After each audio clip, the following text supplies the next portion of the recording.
어느 여름날 밤 나는 친구들과 함께 서울 외곽에 위치한 폐가로 향했다. 인터넷에서는 그곳이 귀신의 집이라는 소문이 자자했다. 자정이 지날 무렵 우리는 폐가에 도착했다. 그 집은 오래된 일본식 가옥으로 전체적으로 쓸쓸하고 음산한 분위기를 풍기고 있었다. 창문은 이미 부서졌고 정원에는 키 큰 잡초들이 무성히 자라 있었다. 우리가 폐가의 정문을 열자 녹슨 경첩 소리가 어두운 밤 공기를 가르며 울려 퍼졌다. 집안은 먼지와 거미줄로 가득했으며 긴 시간 동안 아무도 손대지 않은 듯한 느낌을 주었다. 우리는 호기심 반 두려움 반으로 집안을 둘러보기 시작했다. 방 하나를 지나치는데 갑자기 차가운 공기가 주위를 휘감았다. 나와 친구들은 그 느낌을 무시하려고 노력했지만 각자의 가슴속에 밀려오는 묘한 불안을 떨칠 수가 없었다. 그때였다. 폐가의 가장 깊숙한 방에서 희미한 불빛이 새어나오는 것을 발견한 것은 호기심이 앞선 우리는 그 빛을 따라갔다. 방 안에는 오래된 거울이 있었는데 그 거울이 내뿜는 빛은 마치 달빛처럼 차가웠다. 나는 장난삼아 친구들에게 말했다. 이 거울이 저주받은 거 아니야? 그 말을 마치자마자 거울 표면에 이상한 형체가 나타나기 시작했다. 처음에는 단순한 얼룩인 줄 알았지만 이내 그것은 분명한 사람의 형상이 되었다. 거울 속에는 창백한 얼굴을 가진 여인이 있었다. 눈은 커다랗고 슬픔에 젖어 있었으며 입에서는 무언가 말하고 있는 듯한 모습이었다. 그러나 이상하게도 아무 소리도 들리지 않았다. 갑자기 방 안의 온도가 급격히 떨어지기 시작했다. 숨이 막힐 정도로 차가워지는 공기 속에서 우리는 얼어붙은 듯 한 발자국도 움직이지 못했다. 거울 속 여인의 입은 계속해서 움직이며 무언가를 속삭이고 있었지만 그 순간 누군가 내 귀에 대고 속삭이는 듯한 소리가 들렸다. 여기서 나가. 놀란 나머지 뒤로 물러나려 했지만 이상하게도 몸이 말을 듣지 않았다. 친구들도 비슷한 상황처럼 보였다. 모두가 패닉에 빠질 즈음 거울 속 여인이 미소를 지으며 손을 내밀었다.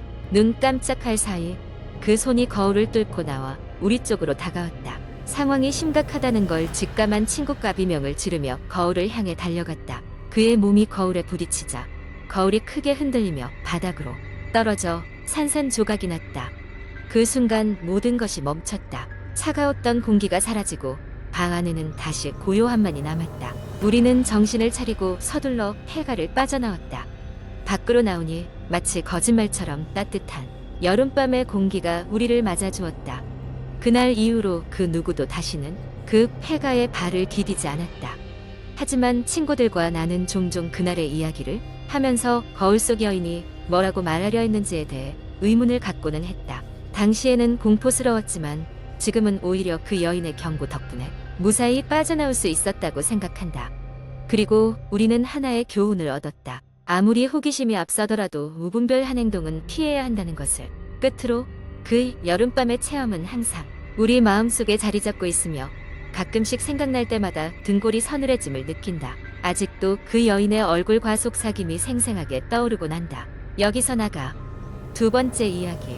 한국 인터넷에서는 공포 썰이 자주 회자되곤 합니다. 그중 한 가지 유명한 이야기를 길게 풀어보겠습니다. 어느 날 한 남학생이 인터넷 커뮤니티에 글을 작성하기 시작했다. 제목은 기이한 자취방이었다. 대학생인 그는 대학교 근처에 있는 낡은 단독주택을 저렴한 가격에 임대하게 되었다. 처음에는 방이 상태가 그리 좋지 않았지만 그의 예산에 맞고 학교와도 가까웠기에 큰 고민 없이 선택했다고 했다. 방은 오래된 느낌이 물씬 풍겼고 특유의 묵은 냄새가 어딘가 모르게 신경을 거슬리게 했다. 하지만 학생은 이 정도 불편함은 충분히 감수할 수 있다고 생각했다. 이사를 마치고 일주일쯤 지났을 무렵 그는 이상한 점을 발견했다. 자정이 넘으면 천장에서 아주 희미한 소리가 들리는 것이었다. 처음에는 그냥 바람 소리겠거니 생각했지만 밤마다 그 소리는 더욱 명확해졌다. 뭔가 긁어내는 듯한 소리, 그리고 이따금씩 들려오는 낮은 흐느낌 소리. 그 소리에 신경 쓰여 잠을 설친 날이 이어지자 그는 늦은 밤에도 집중력이 떨어졌고 수업에 지각하는 일이 잦아졌다. 마음이 심란해진 그는 여러 방면으로 소리의 원인을 찾아보기 시작했다. 천장을 두드리고 벽을 살펴보고 심지어는 관리인에게 문의를 했지만 모두 별다른 이상을 찾지 못했다. 그러던 어느 날 그가 학교 도서관에 있을 때 갑자기 휴대폰이 울렸다. 발신 번호 없는 전화였다. 그는 귀찮았지만 무심코 전화를 받았다. 전화를 받은 순간 그는 말없이 잠시 동안 머물렀다. 전화기 너머로 희미하게 흐느끼는 소리가 들려왔던 것이다. 마치 그의 방에서 들리던 그 소리처럼 소름이 돋은 그는 말을 잇지 못했고 전화는 곧 끊어졌다. 친구들에게 이 이야기를 전했지만 대부분은 대수롭지 않게 여기거나 그의 기분 나빠질까 꿀밤을 때리며 농담으로 넘겼다.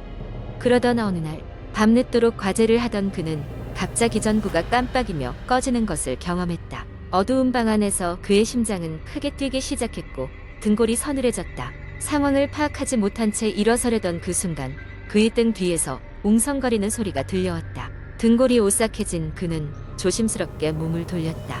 그런데 그곳에는 아무것도 없었다. 하지만 그가 다시 자리로 돌아가려던 순간 컴퓨터 화면이 깜빡이며 이상한 이미지가 나타났다. 화면에는 오래된 흑백 사진이 떠 있었는데 많은 사람들 틈에 서 있는 한 소녀의 모습이었다. 음산한 표정으로 카메라를 응시하는 소녀는 마치 그를 바라보는 듯했다. 학생은 삽시간에 컴퓨터를 꺼버렸고 강하게 눈을 비볐다. 그날 밤 그는 꿈속에서 그 소녀를 만났다. 소녀는 흐느끼며 자신의 이야기를 전했다. 그녀는 과거 이곳에 살던 소녀였고 비극적인 사건으로 인해 가족을 잃고 자신마저의 세상을 떠나야 했다는 것이었다. 소녀는 다른 세상으로 가지 못하고 이곳에 머물며 매일 밤 누군가의 도움을 구하며 살고 있었다. 그녀의 간절한 외침에 학생은 무언가 결심을 한 것처럼 눈을 떴다. 다음 날 그는 근처의 작은 사당을 찾아갔다. 오래된 사당의 관리인은 그를 반갑게 맞이하며 그 사연을 듣게 되었다. 관리인은 그 소녀가 오랜 시간 동안 이승을 떠나지 못한 것을 안타까워했고 특별한 제사를 지내주기로 했다. 제사 후에는 소녀를 기리기 위한 작은 비석이 세워졌다. 그 이후로 학생은 더 이상 의문의 소리를 듣지 않게 되었고 소녀의 흐느낌도 사라졌다. 그리고 몇 년 후 그는 방을 떠나기 전 마지막 정리를 하면서 다시 한번 그 비석을 찾았다. 비석 앞에 서자 자신도 모르게 소름이 돋았고 왠지 모를 평온함이 그를 감쌌다. 그는 소녀에게 조용히 작별 인사를 전했다. 이렇듯 그의 이야기는 커뮤니티에서 큰 화제를 모았고 많은 이들이 그 소녀의 안타까운 사연을 기억하곤 했다. 소셜미디어에서는 그 사건을 중심으로 다양한 추측과 의견이 나돌았으며 많은 사람들이 그 이야기에 공감하기도 소름이 돋기도 했다. 하지만 한 가지 분명한 것은 그 학생과 소녀는 서로의 삶에 잊지 못할 영향을 주었다는 사실이었다. 세 번째 이야기. 어느 날 평범한 대학생인 미나는 늦은 밤까지 도서관에서 공부를 하고 집으로 돌아가고 있었다. 그날따라 왠지 모르게 불길한 기운이 느껴졌지만 미나는 피곤한 탓이라고 대수롭지 않게 생각하며 발걸음을 재촉했다.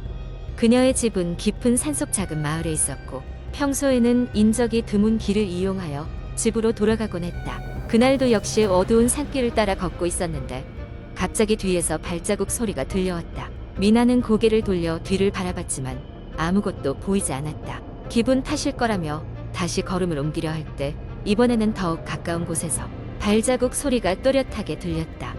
미나는 머리카락이 곤두섰다. 무서움에 빠르게 걸음을 옮기면서도 계속 뒤를 돌아봤지만 여전히 아무것도 보이지 않았다. 더 이상 참을 수 없었던 미나는 서둘러 뛰기 시작했다. 그녀의 심장은 두근거렸고 발걸음은 점점 빨라졌다. 숨이 턱까지 차오르자 문득 발길이 닿은 곳이 낯설게 느껴졌다. 정신없이 달리다 보니 길을 잃고 전혀 처음 보는 곳에 와 있었다.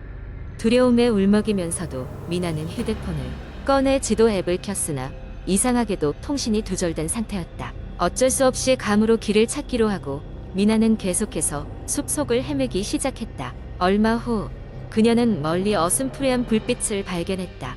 그곳은 오래된 폐가처럼 보였고 불빛은 그 집의 창문 틈으로 새어나오고 있었다. 미나는 간절한 마음에 그곳으로 향했다.